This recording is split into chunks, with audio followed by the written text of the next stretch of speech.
eu não julgo ninguém. Era muito fácil todo mundo dizer assim, ah, você está muito gorda, né? A família, poxa, chegar na casa das minhas tias, olha essa baleia. Eu sofri muito preconceito, uma família muito tradicional, pessoas que não aceitavam. Então, assim, muitas vezes eu ficava em casa, eu evitava de sair, né? E a gente sofre muito preconceito. E na faculdade eu sofri preconceito. Eu encontrei na saúde coletiva uma válvula de escape, porque as atividades, as ações eram muito boas e eu podia fazer aquelas pessoas sorrirem.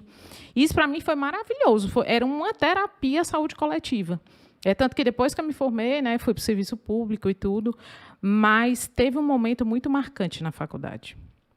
Eu fui fazer uma seleção de um projeto e eu lembro que era uma prova, a entrevista e depois saía o resultado. Nessa prova, era a prova e depois o currículo, ele ia selecionar 10 e eram 6 vagas.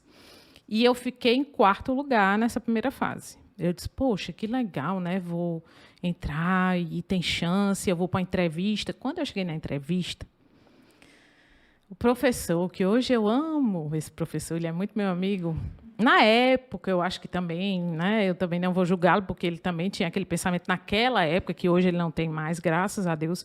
Ele disse assim, o que você está fazendo aqui? Aí eu disse, professor, eu vim para a entrevista, né? Ele faz o seguinte, fica aí, eu vou atender o telefone. Aí ele voltou. Aí eu disse, o senhor não vai me entrevistar? Ele disse, Rochelle, vamos ser sinceros. Esse projeto, eu preciso de uma menina mais bonita.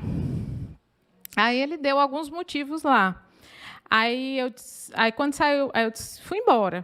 Fui chorando, né? Sem entender, mas ao mesmo tempo entendendo. E encontrei com ele depois que saiu o resultado. E qual foi o resultado? A Rochelle ficou em último lugar.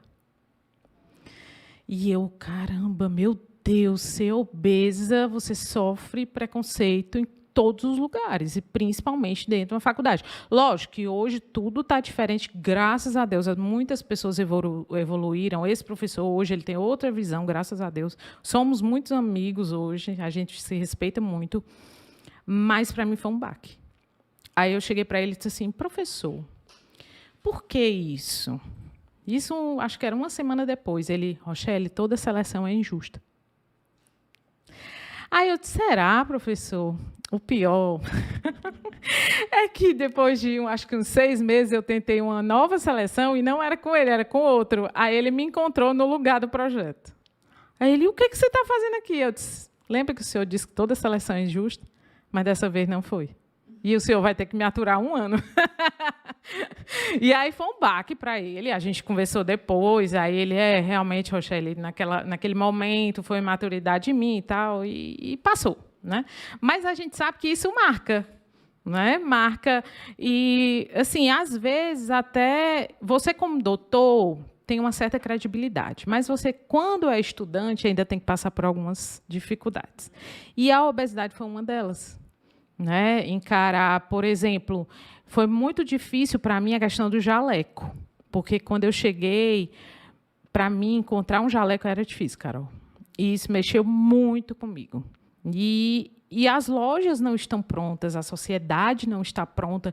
E eu dizia, meu Deus, como é que vai ser isso? Né? E me formei. Mesmo assim, tudo que eu fazia era com excelência. Então, assim, apesar da obesidade, eu acho que eu me cobrava e eu tinha que dar certo.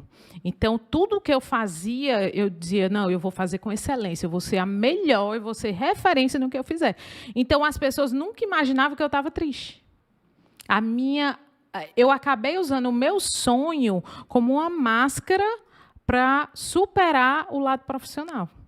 Então, aonde eu chegava, minha marca era, poxa, a Rochelle é tão sorridente, ela é tão simpática. Então, aonde eu chegava, as pessoas falavam isso. Então, eu via que o meu sorriso acabava apagando um pouco do preconceito da obesidade.